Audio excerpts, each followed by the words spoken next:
పరిపాలన కొరకు దీంట్లో ఒక బిల్లు ముసాయిదా బిల్లు అయితే తీసుకొచ్చారు. దాంట్లో చాలా అంశాలు ఉన్నాయి. అంటే బిల్డింగ్ల కొరకు ఉన్నది, టాక్సేషన్ ఏం చేయాలి, ఏ విధంగా అభివృద్ధి చేయాలి, ఏ విధంగా పచ్చదనం చేయాలి, క్లీన్ అండ్ గ్రీన్ అన్ని చాలా రకాల అంశాలు ఉన్నాయి. అట్లా అందులో విద్య కూడా ఒక చాప్టర్ ఉంది. ఆ విద్యలో ఏమున్నది అని అంటే చాలా వరకు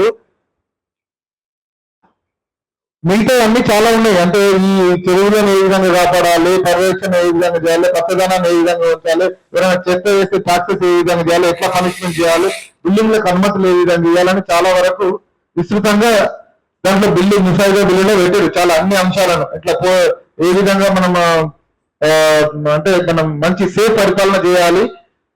ఈ 3 కార్పొరేషన్లను కలిపి ఒకే విధంగా ఏదైనా అనుమతుల కొరకు కొడితే ఒక్క దగ్గరనే ఇప్పుడు మున్సిపాలిటీస్ ఉన్నాయి, గ్రేటర్ హైదరాబాద్ ఉన్నాయి, జిహెచ్ఎంసీ ఉన్నాయి. అవన్నీ కాకుండా వేరు కాకుండా ఒకే విధానంతో ఏమైనా అనుమతులు కానీ ఏమైనా చేయాలంటే ఒకే పరిపాలన విధంగా ఏ విధంగా చేస్తే ఈజీ అవుతుంది అనేది ఒకటి ఉంది. పౌరులకు అధికారాలు అంటే ఏమైనా సేవలు కోరితే అది సరిగ్గా చేయకపోతే ప్రభుత్వాన్ని జవాబుదారు చేయడం కొరకు కూడా అలా రాసింది ఉంది. ఇట్లా చాలా అంశాలు ఉన్నాయి.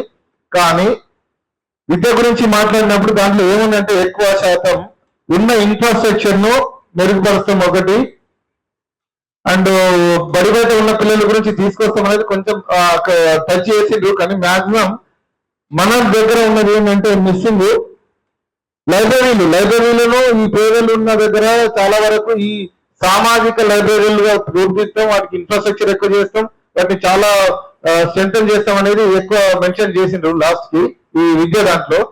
సో దాని గురించి సార్ కూడా కొంచెం ఎక్కువ చెప్తారనేది నేను అనుకుంటున్నా. బట్ ఇంకోటి ఏంటంటే మనం దాంట్లో ఈ విద్యలో ఏవైతే మాట్లాడారో దాంట్లో లేని కొన్ని అంశాలు ఉన్నాయి మన దగ్గర.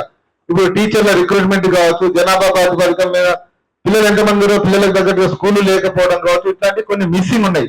దాని గురించి మనం ప్రతి డివిజన్ల నుంచి మనం డిమాండ్ చేద్దాం అనేది ఆలోచన. ప్లస్ ఇంకోటి ఈ ముసాయిదా బిల్లు గురించి పబ్లిక్ డొమైన్ లో ఒకటి పెట్టారు. అంటే ఈ దాని మీద మీ స్పందన ఏంటి, దీనికి సపోర్టివ్ గా చేస్తారా, లేకపోతే వ్యతిరేకిస్తారా, లేకపోతే దీని గురించి ఏమైనా కామెంట్ చేస్తారా అని చెప్పేసి మన ప్రజాభిప్రాయం కొడుతూ ప్రజల అభిప్రాయం కొడుతూ ఒక డొమైన్ లో పెట్టారు పబ్లిక్ ఫీడ్బ్యాక్ తీసుకోవడానికి.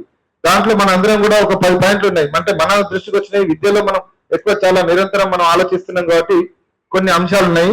సో ఆ అంశాల గురించి ఒక 10 పాయింట్లు మనం అనుకున్నాం. టీచర్ల రిక్రూట్మెంట్ కానివ్వండి, పిల్లలకు సరిపడా స్కూళ్ళు లేదు కానివ్వండి, వసతుల ఏర్పాటు కానివ్వండి, ఇవన్నీ కొన్ని ఉన్నాయి. కొన్ని దాని గురించి మనం ఆ ఫీడ్బ్యాక్ ఇస్తే బాగుంటుంది అని చెప్పేసి ఈ బిల్లు ఏంది మన ఫీడ్బ్యాక్ కోసం చూస్తున్నారు కాబట్టి మనం ఎక్కువ శాతం విస్తృతంగా మనం అందరం ఆ ఫీడ్బ్యాక్ కనుక ఇవ్వగలిగితే దాని మీద కొంచెం ఆలోచించడానికి వీలవుతుంది.